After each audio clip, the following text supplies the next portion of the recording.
From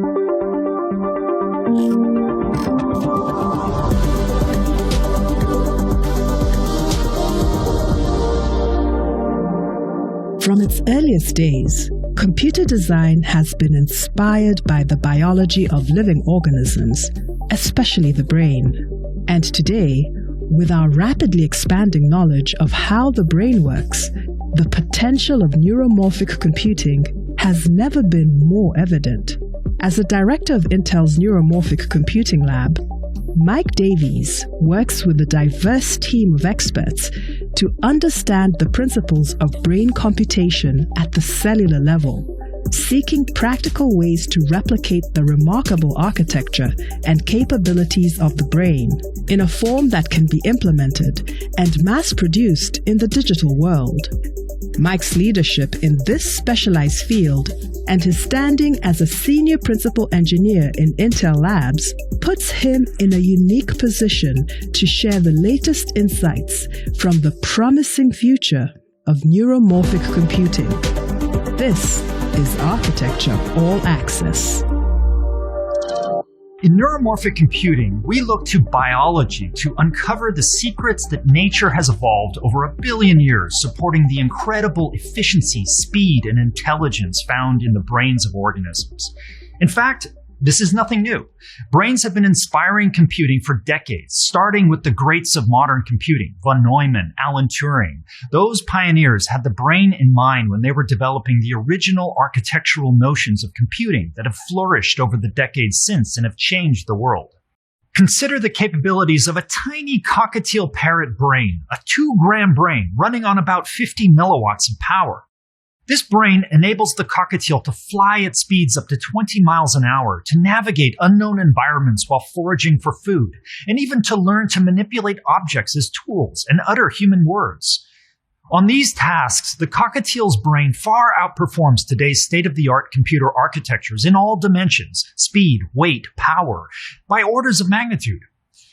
The vision of my field is to understand the principles of brain computation at the circuit level and then map this insight into a form that we can implement and mass produce in chips for breakthroughs in technology. Now, to understand neuromorphic computing, you first need to know a few things about biological neural networks. All of the information processing in brains occurs in networks of neurons and similar neuron-like cells. Neurons communicate using voltage pulses or spikes that they generate at critical times. Spikes travel along a neuron's axon or its output channel, which repeatedly split like branches of a tree until they reach connections to other neurons called synapses. At each synapse, an incoming spike injects a brief flow of ions into the attached compartment or dendrite of the destination neuron. This causes the voltage across the dendrite's surface membrane to change over time. You can think of this as charging or discharging energy. All of the neuron's dendritic voltage changes aggregate at the center of the neuron, or soma. Typically, there's a fight between excitatory inputs, which tend to activate the neuron, and inhibitory inputs, which deactivate it. If the excitation becomes strong enough, the soma fires and generates an output spike. In biology, spikes have no magnitude. They are binary events, with their information being encoded by the particular times that they fire. At the network level, there are billions of these neurons, and what's striking is the number of connections. Each neuron typically connects to 10,000 other neurons. That degree of circuit complexity and connectedness is well beyond what we'd have in a standard CMOS chip that we might traditionally build. These patterns of connectivity are far from the deeply layered feed-forward neural networks that dominate AI today.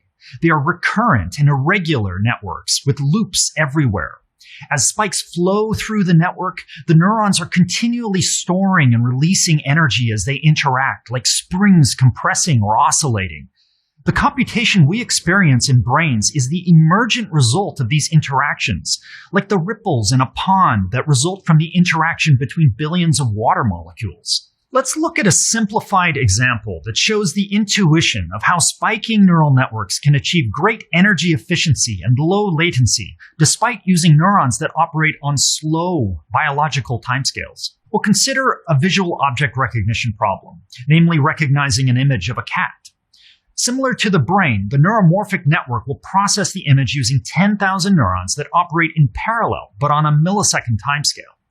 Now, conventionally, we would take a snapshot of the visual scene, just like we've been doing for 150 years, and this would produce an array of numbers that encode each pixel value. This becomes a featureless stream of data that has to be processed together in a serialized or vectorized way. But the brain doesn't process visual information like that. Directly at the retina, spikes are produced, which encode features, not raw pixels. These features might represent changes in texture, motion, and color. The timing of these spikes represents the prominence of each feature. So this gives a spatiotemporal spike pattern, or signature, that encodes the visual information. It's the timing relationships between these spikes which is what's important. So now this signature, this spike pattern, can be distributed to all of the 10,000 neurons quite slowly, needing to preserve only the temporal relationships. Each neuron has previously learned a particular temporal signature, and based on the degree of match between the input spikes it sees and its stored signature, it may produce an output spike. The better the match, the faster the neuron will spike. As these neurons are starting to match and produce spikes indicating the presence of their features, there's also what's called an inhibitory network of neurons. These are feedback neurons that sense activity in the network and broadcast back a stop message to the 10,000 neurons once enough output spikes are generated. This effectively power gates the activity at a very fine level of granularity. Within the time needed to turn off computation, a few of the feature neurons will have generated some output spikes.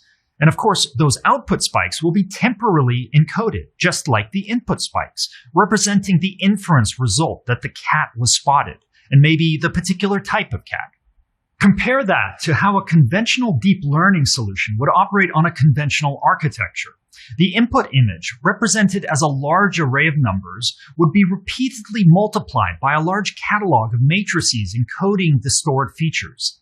This expands into a huge number of multiply accumulation operations executed at gigahertz speeds.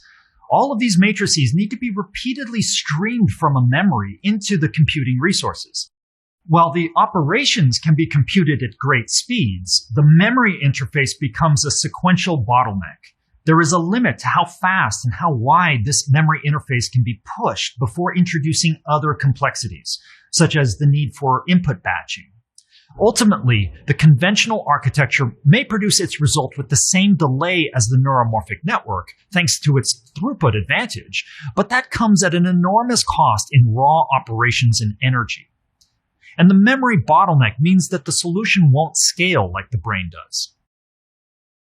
Now, the lesson that emerges from this is that sparse asynchronous communication is efficient and can be fast despite using slow computing elements. So this motivates a different perspective on AI and computation in general.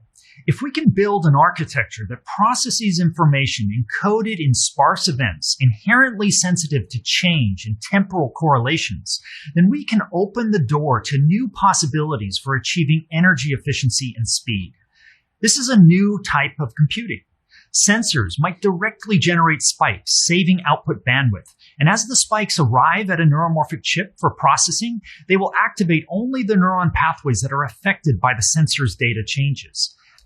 This leads to reductions in energy and latency, important for applications like robotics, where there's a need for immediate response to the unpredictable change of the real world. As we create recurrent connections in these networks and allow weights and other parameters to evolve over time, we now have a nonlinear, event-driven dynamical system. Mathematically, this is an extremely powerful construct. Computation in such a system is an emergent process. It's the consequence of millions of neurons independently executing and interacting. Input data disrupts the network and causes it to settle into some new equilibrium state, encoding a computational result. From an AI perspective, learning too is emergent. As the network processes information, it self-organizes, reconfiguring its parameters until it achieves a better adapted state for solving whatever objective it's tackling. This is how brains in nature operate, and it's the computational paradigm that we are pursuing in neuromorphic computing. Rather than execute rigidly programmed instructions as in conventional processors, neuromorphic chips search for equilibrium states in their program networks. Rather than stream matrices through memories and arithmetic units, neuromorphic chips propagate spikes through sparse recurrent networks. So how do we map these neuromorphic computing concepts into chips we can actually build? I will cover that and more in part 2. I hope you'll join me.